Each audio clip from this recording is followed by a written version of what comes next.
Hi, welcome to the latest episode of the Bitcoin Morning Brief. I'm here with Tone Vays and Jimmy Song. Jimmy, you're back. How's it going?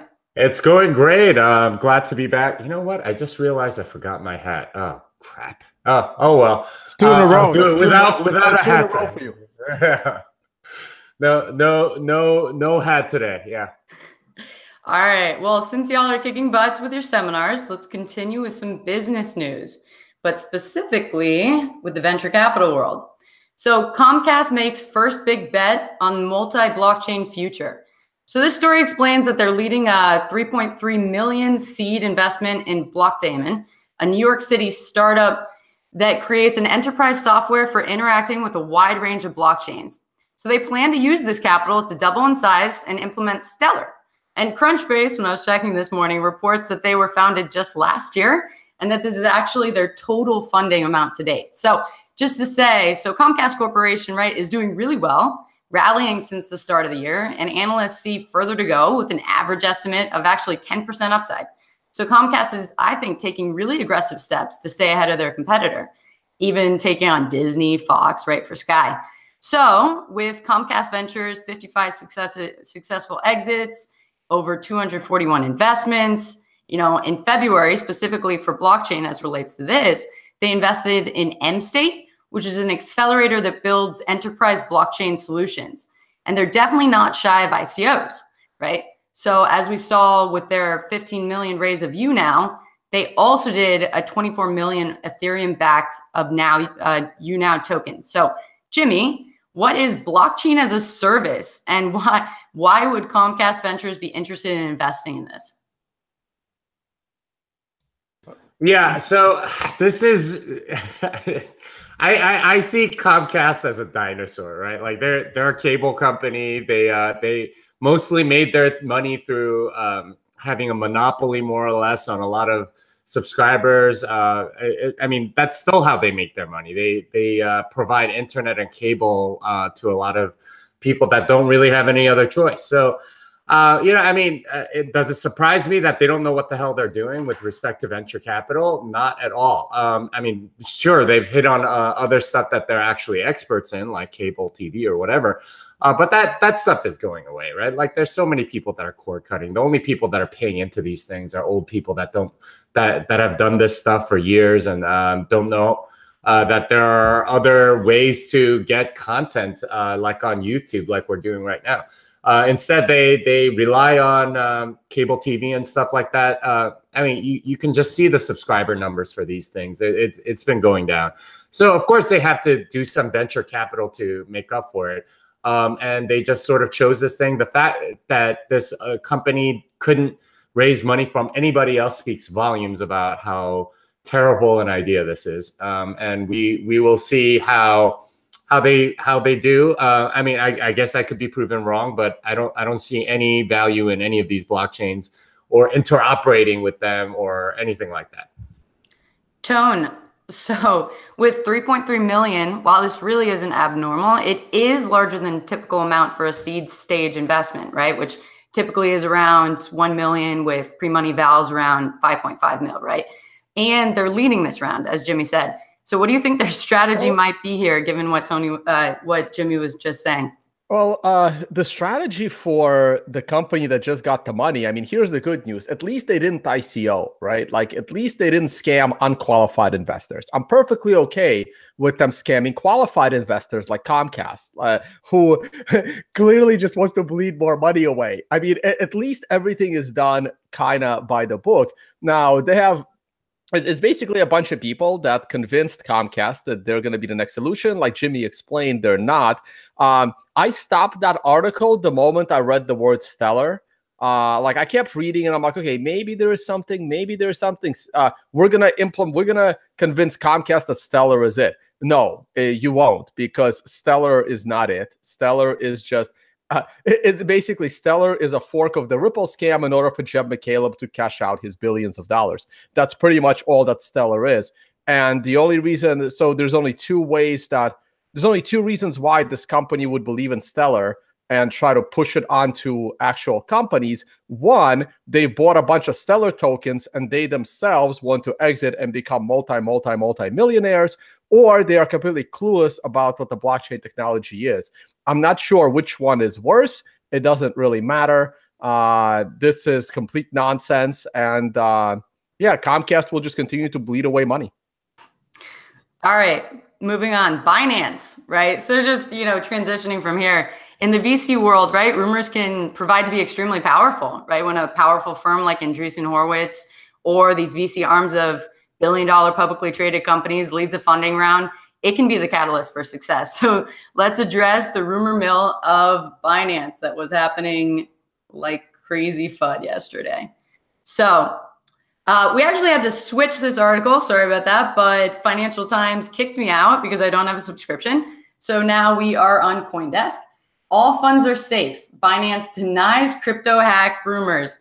So Jimmy, this is going to actually, Tone, this is going to be for you. So if we take the news as true, which was announced at least yesterday that a hacker launched a phishing scheme in early January, created trading API keys, then used these keys to place buy orders on Viacoin, pumping it, and then sold Via for Bitcoin using 31 preloaded accounts.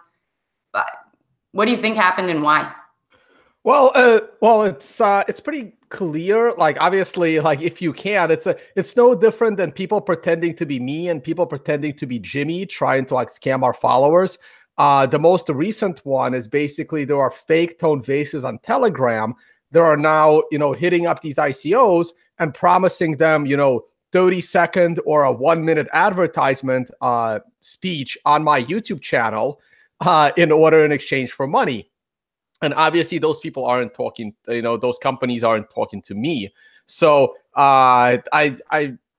this is all it is, right? So someone was pretending to be Binance. They bought up a bunch of Binance-related .coms back when Binance was launching, and they basically civil engineered a bunch of people to give up their passwords to their Binance account to start trading on their behalf. And they waited for the right time to execute, but clearly they didn't do a very good job because they bought a bunch of Viacoin, double the price of Viacoin, like actually 1.5 times the price of Viacoin. Then they tried to sell that Viacoin for Bitcoin, which they succeeded. And then when they went to withdraw the Bitcoin, Binance apparently stopped them from withdrawing because it triggered their, I guess they triggered their fail safes on potential scammers withdrawing coins. So the hackers could not withdraw any coins according to Binance. And but we also heard this before, right? We heard it back in the Mt.Gox. No, Mt.Gox wasn't hacked. We stopped it. In reality, they didn't, and that's why we'll get to that in our next story. But in any case, this did have some ripple effects through the Bitcoin ecosystem yesterday. There was just so much news yesterday that it was hard to make heads or tails as to what actually dropped the price. In reality, and we're going to get back to that as well a little later, there was no single catalyst for yesterday's price drop. It was just, the culmination of a bunch of news. This was part of it that scared a bunch of investors into selling yesterday, dropping the price. I mean, okay, so it's hard for me to say this, but it's very, very possible that Binance has some very, very good fail safes and pretty good technology. But here's why it's hard for me to say it. This was all financed by a scammy ICO, right? So yes, if you get a bunch of money, if you get $50-60 million that other exchanges couldn't get, because you sold a useless Binance token that only trades on your exchange pretty much, then yeah, you're going to have a lot of money and a lot of runway to hire fairly good developers and build pretty good technology, right? Something that Mt.Gox couldn't do. Mt.Gox was running on like PHP or something, and it was a complete technological mess because they didn't have the money to finance, a better trading platform. These guys had plenty of money to finance a better trading platform because they got that money from unqualified investors by selling them a useless token. So I don't know how to look at it, right? Is this good news or bad news that this might be the safest exchange, but it was fraudulently financed, in my opinion? Jimmy, what do you think about how Binance handled it? I'm not really familiar with this story, and I can't speak to whether or not they're solvent or not. But I mean, this is, I guess, the most that they can do. It's hard to say. I mean, I'd love to see more stuff like proof of reserves and stuff like that be more prominent in this stuff. As far as I can tell, yeah, I mean, it's typical of exchanges to say this. This is what you expect them to say. Yeah, I mean, just keep your own coins, keep possession of your own coins. I know the temptation to go on an exchange is greater than ever because you get the hard fork coins early and can sell them for more value than you would otherwise get. But it's not worth risking your Bitcoins to do, at least in my opinion. No, I agree with that. And one last point, Binance also said that they're not going to return. I mean, the hacker was not able to withdraw the coins. However, all of the trades that he executed, those trades will not be reversed by the exchange. And I agree with that decision because the guy did have the person's access to make those trades. So therefore, Binance is saying that's not the exchange's fault. That's your fault for not securing your password to the exchange. So we're not going to return your funds of the sale, right? Like you still have like the I agree with that. At least the hacker didn't get away with it. Again, according to them, if you believe them, and then a hacker did not get away with it. Some more executive tech decisions. Jimmy, Halong Mining is the first Bitcoin mining hardware producer to implement Overt AsicBoost. So this is news. AsicBoost tech has definitely been a hot debate with fingers pointed to Bitmain. At least I've been trying to read up. Now Slushpool is compatible with AsicBoost as well as ckpool.org and Bitcoin India. And Little Dragon Tech says that it is making it available for everybody to use in hopes of protecting decentralization of Bitcoin mining. So Jimmy, can you break down first the AsicBoost scandal and what you think about this announcement?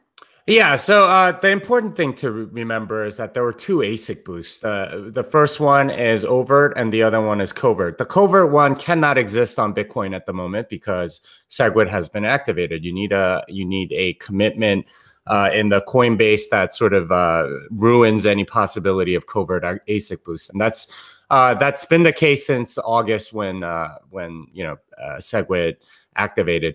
I would say that overt AsicBoost is something that I've said is fine for the entire network, and people should do it. The thing about overt AsicBoost is that it's very obvious as soon as you use it. You only need, according to Adam Back, you need about 4 bits or something like that out of the version. There are 29 that are available according to Bit9, and most of them aren't used, right? Like right now, we don't have any soft forks on the network that you can signal for. So being able to use them, you could have used them at any time. I guess the concern for a lot of these mining manufacturers was that those patents or something like that prevented them from using it. But it does save a significant amount of power because you get like a 20% boot, like less power usage through use of AsicBoost. And that's, overt AsicBoost is fine. Like it's just obvious to everybody because your versions will be kind of random. And you're not really signaling anything. And no one's done it. And it's obvious because it's very clear from the block record that no one has been flipping bits on the in their blocks in their version field. So it says to me that all of this stuff is kind of I like the fact that you have to join BDPL, which means that you're sort of saying, hey, we're not going to patent any of this other stuff, and we'll let it in for free. So I think that's a good step by the industry. It sort of takes the intellectual property part of the game away. At least that's what I understand. I don't know, maybe I'm wrong. But yeah, it's good. I think overt AsicBoost totally should be used. It's a great optimization. It uses less electricity and it allows machines to run better, and it secures the network more. Tone, what do you think? Yeah, so actually, I'm actually in talks with Slushpool right now in order to bring them on my podcast and talk to somebody at the at the high end of slush to talk more about this. Now, the technology aspect of this is a little bit beyond my understanding. I clearly remember the big AsicBoost debate, smack in the middle of that. And this sounds like a good thing. The only thing that, it doesn't really bother me, but even Jimmy said it. Well, you have to join this initiative, right? Anytime you have to join something, it makes me cringe a little bit, especially in the world of Bitcoin. But in this case, you're basically joining to agree that you're not going to, use, patent law to infringe on the technology. So it's good, but it's just, any statements that make people have to do something make me always cringy a little bit, which is why I really hate Bcash people, because they force you to do something you may not want to do. But other than that, I'm looking forward to it. Now, again, I run Avalon miners, and I need to reach out to them, not miners, miner. Let me make that singular. I'm not running a mining farm here. And I was going to get an updated Avalon miner soon. And I should probably check with them, see if they're going to be part of this initiative, because they're going to have to compete. So we'll see what happens. We'll see what this means for other mining manufacturers, because I want there to be maximum competition. And the one good thing about this whole mining thing, I haven't heard the word Bitmain in a while until I just said it. Like, we haven't talked about them on this show or any show. I'm really happy with the fact that Bitmain might become less and less relevant as we go forward. Great. Looking forward to that interview. All right. Moving on, regarding disruptive tech. Let's talk about a different disruptive news story that everyone was talking about yesterday. Mt.Gox Trustee sells $400 million in Bitcoin Cash in 6 months. So the news that came out yesterday was about this new atypical Bitcoin whale, which dumped $400 million and has explained that he's not done yet, right? So it seems that the Tokyo attorney and bankruptcy trustee for the now defunct, as we know, Mt.Gox exchange, I think he rejected his fiduciary responsibility of realizing maximum value when he was dumping Bitcoin and Bcash. And it's reported that he has another 1.9 billion to offload. So Tone, the initial headline was the 400 million, and this came out right as the price was dropping. However, you tweeted that it may be less than that amount. So can you explain why you've said that? Okay, well, basically, so this is what happens, right? When the price starts falling, everyone starts scrambling for the headline as to why.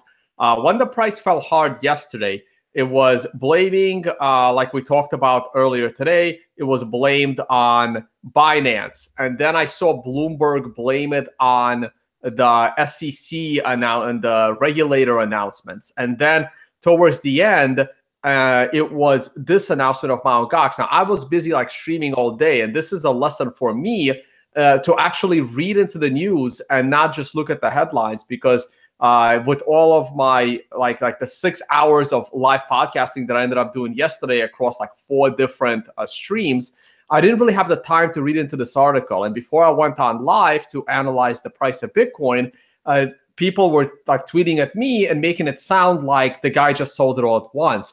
So I was grossly incorrect last night in interpreting this news.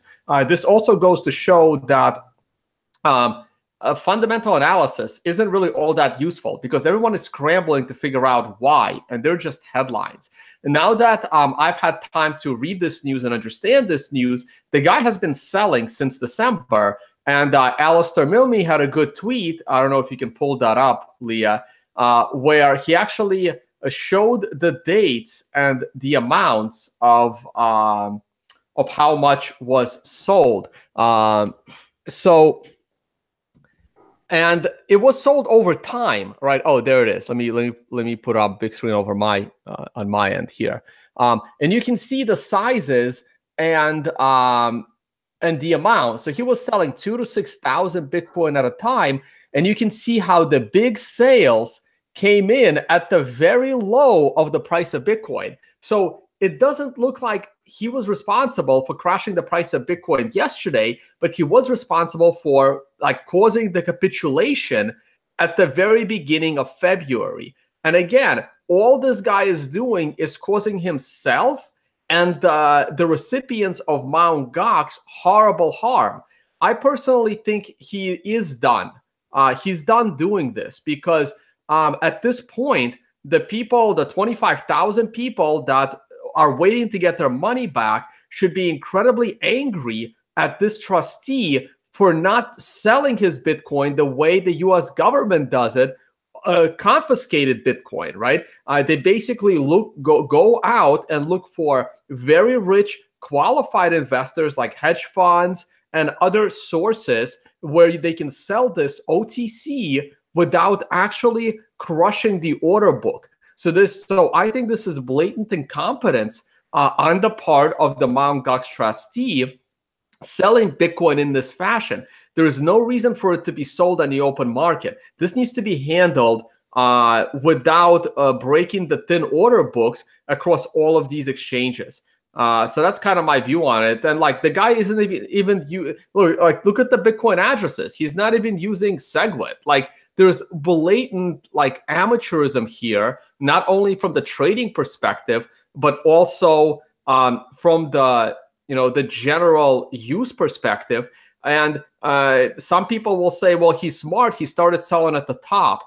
I don't think he's that smart for selling at the top. Most likely, the court has finally given him the green light to sell it, and it happened to be at the top. I think that was a complete coincidence because the way he's selling these things just shows blatant amateurism and only hurting the Mt.Gox investors. So I think that going forward, there will be suitable buyers even for this amount of Bitcoin, because if a hedge fund is already 10, 20 million deep, or let's say Tim Draper or whatever, if they're already that deep into a Bitcoin investment, they don't want to panic their clients by this. They would rather spend more money and acquire more Bitcoin in order to keep the price of Bitcoin up, because then they know what they're doing and they can properly sell without affecting the market. So that's kind of my view on this. So clearly I was mistaken last night, and this guy had nothing to do with actually causing the price of Bitcoin to drop. However, because this news came out yesterday, people might have panicked saying, hey, this guy is going to do it again. And he only sold, well, what does that look like? It looks like 6,000 Bitcoin, 8,000 Bitcoin. So that seems like a pretty big amount, but he still has another 160,000 to sell. And if anything, some panic happened yesterday because people are thinking that he's going to continue to do stupid moves like this by causing the price to drop with his sells. And I don't even think these sells are all that big. But if you look at February 5th, based on that tweet, that's a lot of Bitcoin to sell. And if he did it, in one shot or in 3 shots, that can certainly cause drops in the price. So there could have been some panic thinking that, hey, is this guy going to keep doing this? And I don't think that he will. I think this is going to go OTC. Jimmy, what were your thoughts when this story came out? Well, it reminded me of the bear whale from a few years ago, just sort of like sold on the market. And that's honestly what this guy is doing, is selling on the market like large sums. I mean, there's so many people that are looking to buy in large quantities on OTC that this just kind of goes to show that when you have some government bureaucrat that's tasked with doing something, they don't really care about stuff like fiduciary duty and things like that. They just do whatever is convenient for them, or I mean, they don't really, they're not that motivated to get the best price because they're not making money off of it. And this is the fundamental problem oftentimes with doing with governments and people that don't have skin in the game, right? And this guy doesn't really have skin in the game, right? His task is to go and sell this stuff. He doesn't really care like how much money he gets for it. And that's more or less what happened. He didn't care, and he just sort of dumped it on the market. That said, because this news came out, I imagine there will be a lot of OTC people that will be contacting him directly saying, hey, I would love to buy your coins. I'll even give you a little bit of a premium. Let's figure this stuff out, because we have a family office. We would love to get our hands on like two 2,000 to 5,000 coins at a time or something like that. And this is going to be a lot easier to deal with, and you can get rid of a lot of it. I don't know. Maybe it's not easier to deal with. I don't know. But certainly there's going to be something that comes out of this that's good, because the story hit the wire. But yeah, it doesn't surprise me. A lot of people are pissed off, especially people like Luke Dash that had a significant amount of money in Mt.Gox, that are getting screwed twice. But this is what happens when you put things in the hands of government. Well, I just want to add a couple of things, right? Like the irony here is out of control, right? So the whole thing, so he's liquidating coins from a crypto exchange that was unregulated and didn't know what they were doing, which is any exchange that he's currently probably selling it on, right? So you're literally putting Mt.Gox coins into an equivalent thing of Mt.Gox. So like you almost have to mandate these guys to sell at OTC, right? Because there is any chance while those coins are sitting on, let's say, Binance, they could be hacked again, right? Like, God. That's the irony of it, right? If the Mt.Gox trustee became like a creditor to another exchange, that would make this go on forever. As it is, it's like it's a case that should have been settled like 2 years ago, but Peter Vesesnes continues to claim that he is owed money when in fact it's the other way around. That he continues to drag this thing through everything. But that's great because he delayed it so much that all the Bitcoins appreciated in value like crazy with the latest pump. Yeah, it would have been better if those Bitcoins went to the actual people and they could have held on and gotten the appreciation instead of being indebted. I mean, basically anyone but clearly they're not giving back. They could also just give people the Bitcoin, right? I mean, like, why are they liquidating these things? They could give people their Bitcoin now in proper fractions. Yeah, I mean, they could, but I mean, I think the way the whole bankruptcy proceeding worked, they priced the Bitcoin at the time, and it ended up being like $400 per Bitcoin that everyone was getting, and that's what they're crediting. Right. But they can still return it in the form of Bitcoin, and they should have many, because like a couple of years ago. But stupid Peter Vesesnes continues to delay but not just a couple of years ago. I don't understand how that guy is not like public enemy number one in Bitcoin, because the guy is just like a complete, I don't know, jerk for doing that and like not allowing the people. Oh God, no, Jimmy, no. Public enemy is number one. There's like 100 people ahead of him, man. That's relatively speaking. No, but it's not back then. I mean, a lot of the other actors at least are intentionally like, or at least have decent intentions. This guy is purposely delaying and scamming a government and a court and all these people that got scammed once already. I don't know. I have much less sympathy for that guy than almost anybody else. Yeah, no, we'll move on, but it's not just back then. Yes, they could have given people their Bitcoin back then. They could have also given the Bitcoin to the people this year, right? Like, they didn't have to sell them. You don't have to sell them and give them cash. You can give people back in Bitcoin now too. Yeah, they could have. The problem is the Vesesnes part of the bankruptcy proceeding continues to drag on because he won't end the his frivolous lawsuit. He needs to be punished for his frivolous lawsuit because all these people are not getting their Bitcoin. Right. And on a final note, I mean, these things are going to continue to happen. The more people put their Bitcoin into like a single entity, and this is why I'm not happy at all with like the Barry Silbert investment trust. I'm not happy at all if there's only one ETF, because I'm not happy at all if there's only one major exchange. Like, anytime a bunch of Bitcoin end up in one entity, only bad things can happen. Now, this is the one thing that scares me about Blockstream's Liquid project, but at least I kind of trust the brain power of the people working on that versus any other project.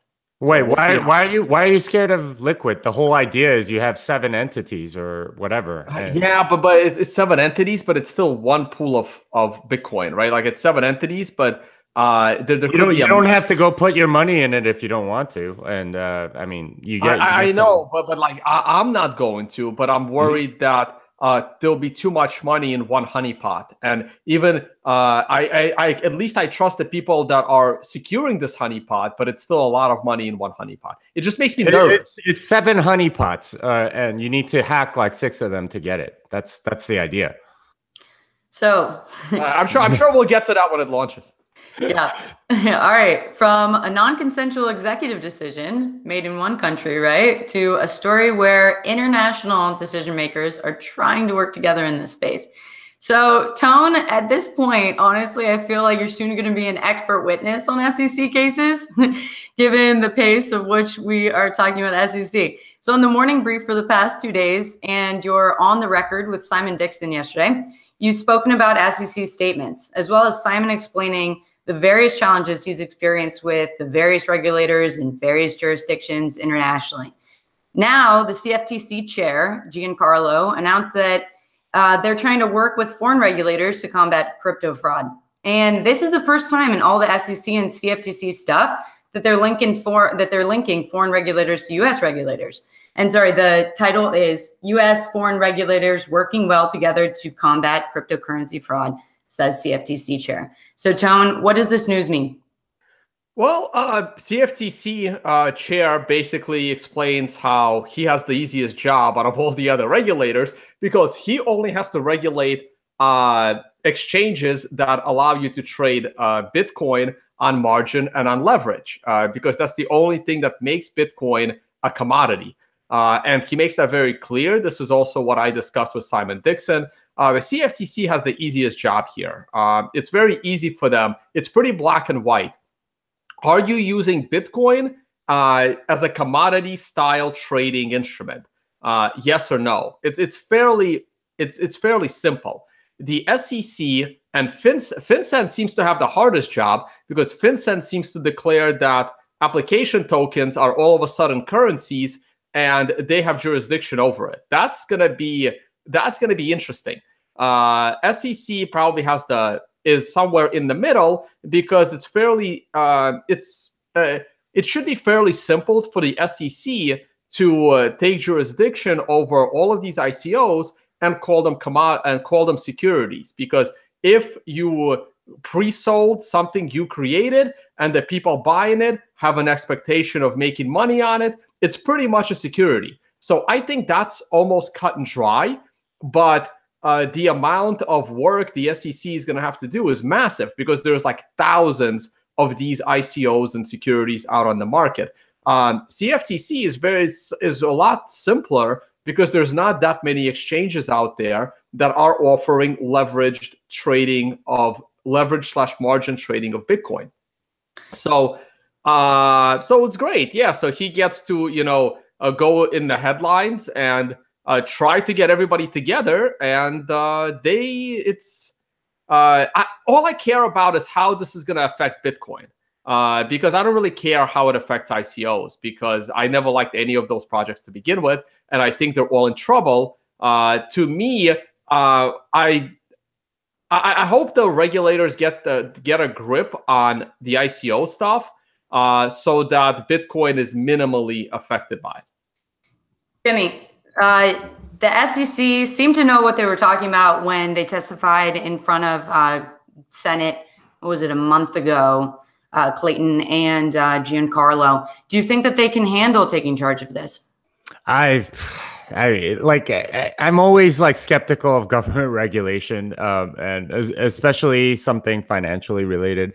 FinCEN's the one that a while ago stopped sales of Casasius coins because they thought that was money transmission, even though he funded only after you got the actual physical coins, which is the exact same as a Bitcoin transfer. I don't know. I don't like regulators. Most of the time, they're looking to power grab and get more or less bribed by the industry players of whatever they're regulating. But this story is so uninteresting to me. Regulators want to regulate. Big surprise. Regulators want to seem significant and say stuff to the marketplace to declare that they are important. Big surprise. I don't know. It's ridiculous to me that they have this as much power as they do, and I I'm just not a fan of this kind of stuff. Yeah, so to mention the Casacious case quickly, Jimmy, that was a little interesting because they actually got him for, you're right, he did load those coins after, the money came in. But the problem was he was mailing physical coins that they considered money across state lines. So he was still allowed to make his Casacious coins within the state of Utah. So it was a cross-border transfer of money that somehow, because the Casacious coins weren't classified as collectibles, they probably are now. So it would be interesting now, because then if someone wants to sell it on eBay. But that was an interesting case. So maybe we should revisit that one day. All right. On to other news about other crypto exchanges, specifically regulating them. Potentially unlawful. SEC sternly warns cryptocurrency exchanges listing ICOs. So yesterday, the SEC issued a warning specifically about the crypto exchanges, just like the title says. I think it's kind of funny, quite prescient in light of Binance. So just quickly, Tone, is there anything new here from the past 2 days? Not really. It's the same stuff. It is just more clarification on what they mean.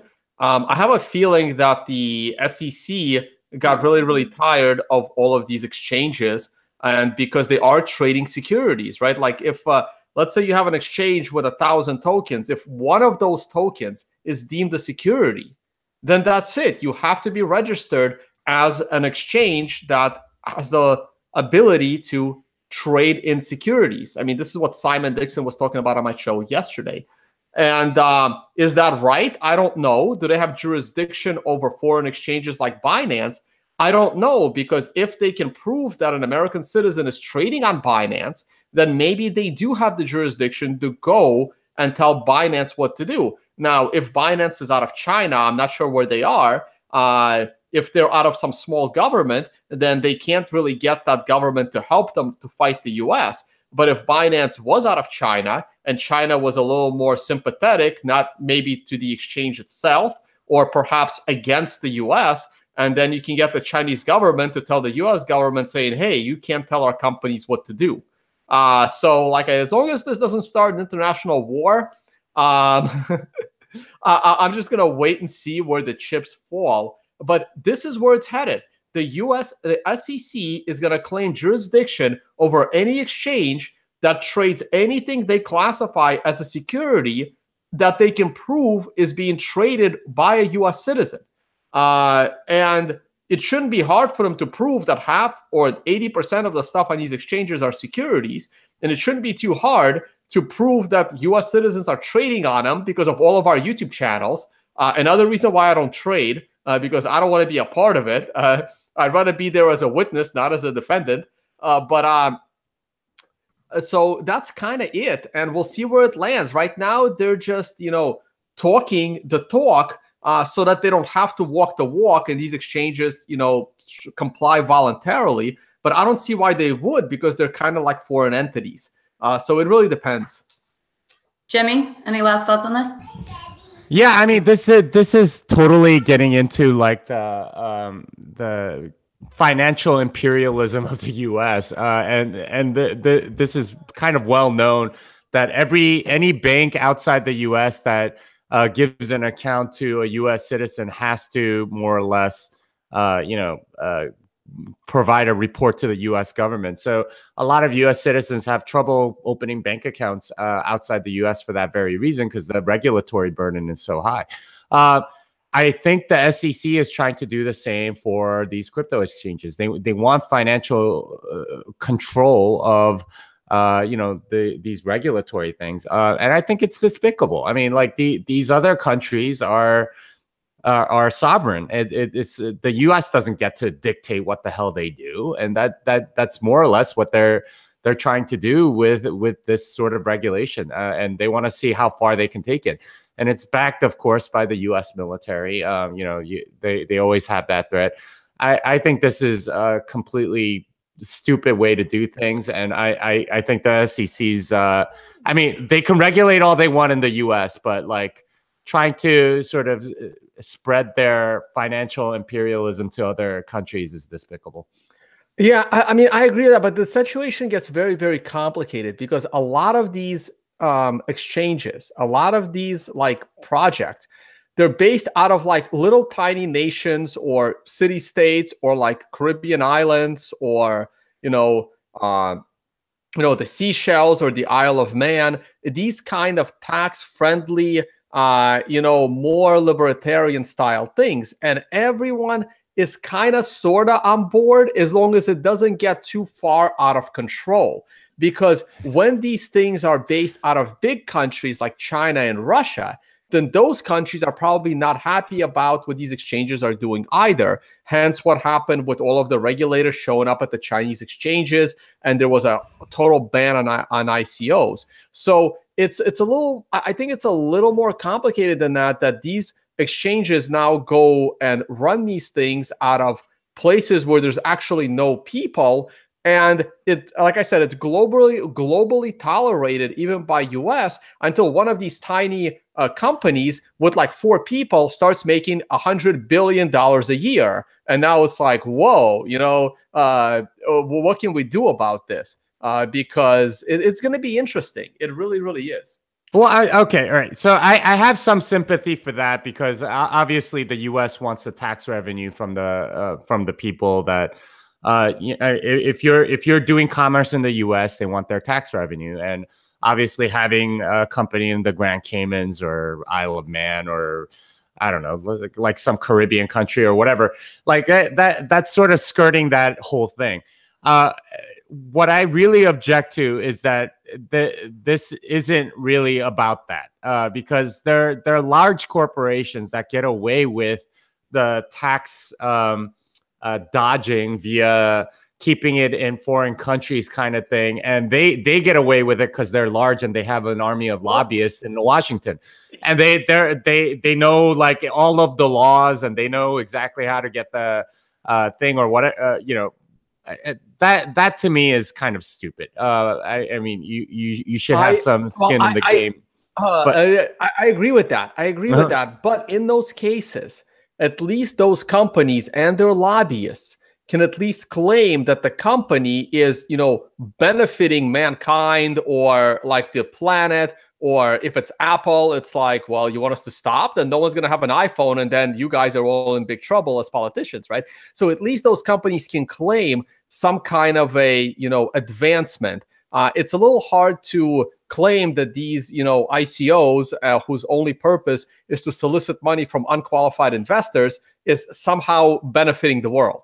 You can't make that argument, Tone. I mean, like you're going to judge basically like the quality of a company by the product that they make, and you're going to make the U.S. government arbiter of how much you're contributing to society. I'm just saying. I don't want that.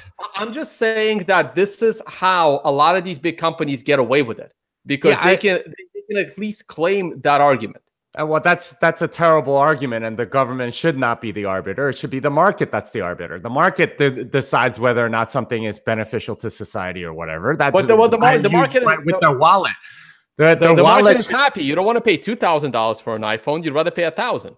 Yeah, but regardless, it shouldn't. That's a spurious argument. That's an argument based on the utility of whatever company that you're using. The rules should be fair for everyone. The market decides whether or not they buy from you. And if you have enough revenue, then you should pay taxes to whatever state. I don't like taxes, and I hate the fact that they can do that. But it's part of commerce. That's how they run their things, and that's part of the rules that everyone should more or less play by the same rules. And that's what I object to, is that these big corporations that have an army of lobbyists get one set of rules, and like the guy gets some other set of rules based on like some regulatory arbitrage that they get to do. That sucks. All right, gentlemen. Unless you have one last thought, let's move to the markets and price. I'm done. I think Jimmy smacked me around enough. All right, sounds good. So, Tone, on to price. Bitcoin prices are holding around 10K. You said last night that we were on thin ice. So, what's the situation today? It's exactly the same as last night, actually. Let me do screen share. Jimmy, anything in the mempool? I haven't seen it lately. Any thoughts? Have you looked? No? Oh, I don't know if you guys heard me. Am I frozen? Jimmy looks frozen. Jimmy? Jimmy's frozen. Okay, then it's not me. All right. All right, so let's talk about the price. So not much has changed from last night. The weekly chart is still the same. Now, everything I said last night, other than my interpretation of the Mt.Gox thing, still holds. As you can see, yesterday, I also said something stupid like this is a decent time to buy the dip, which is probably something I should not have said. But since I did say it, I'm almost going to stand by it, that as long as we stay above the prior low and we close above last night's high, ideally go all the way back up and close above the 50-day moving average, we are in decent shape of the ending of this 1 to 4 day correction. So right now, I'm still looking or hoping or potentially praying that the low is in for this correction. And you know exactly when you're wrong because you would make a new low. So for the audio listeners, if we swing below 9,400 and adjust for your exchange accordingly, I'm using Bitfinex here. If you swing in price in the next 24 hours below 9,400 and we close at 7 p.m. Eastern time below 9,900, the potential of buying the dip right here is a little bit in danger. If we close above 10,000 and preferably above 10,200 in about, I don't know, 8 hours from now, then things are looking decent. And all of this news, this hurricane of news yesterday could potentially blow over and get past us. So we're still on thin ice. Watch it carefully. We do need to rebound above 10,200 in the next 24 hours in order to consider going back to the upside. If we don't, then Bitcoin could be in trouble. That's about it. Nothing really going on the 4-hour chart. Staying above the setup trend line. The big selling pressure from the hurricane of news is over. We're back to more controlled trading. The 10-minute chart, which I was looking at yesterday, I guess I still have it open, called the bottom to within 20 minutes. So that was a decent use of the 10-minute candles. And we're starting to tick back up. But let me look at an hour. Didn't really mean to look at a 10-minute chart. And the hourly chart is in a range at the bottom. So that's not a good sign. We had the death cross.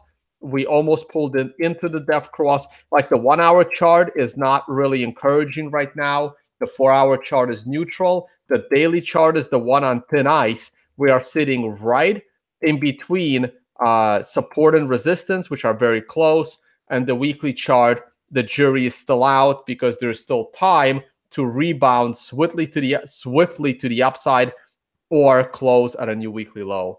So that's pretty much the outlook on price. All right. Well, thank you everybody for watching. Can you guys hear me now, or am I still frozen? All right. No, you're good now. Any thoughts on the mempool, Jimmy, before we sign off? I haven't looked yet. Let me just look very quickly. We haven't had Jimmy on in a while, so normally we try to keep this to 30 minutes, but this was a lot of news from last night. I'm okay with this. Oh my God. Yeah. I mean, what the hell happened? Yeah, it looks like most of the transactions are right at around 1 Satoshi per byte. You could, I think if you wanted to get transactions in today, specifying 2 Satoshi per byte, which is often less than like 20 cents or something like that, will do just fine. And if you haven't moved to SegWit addresses, this is totally the time to do it. Like it's you want to move to SegWit and do all of that because you'll get all of the you'll be able to do it for super cheap, even if you have like thousands of UTXOs. So yeah, go and give it a shot. Perfect. Thanks, Jimmy. Another shout out to the World Crypto Network. Thank you guys so much for converting these into podcasts on iTunes. It's fantastic. And everybody, again, have a great day. Thanks, Tone and Jimmy. Bye, guys. This song is done. Bye, guys. Good luck trading.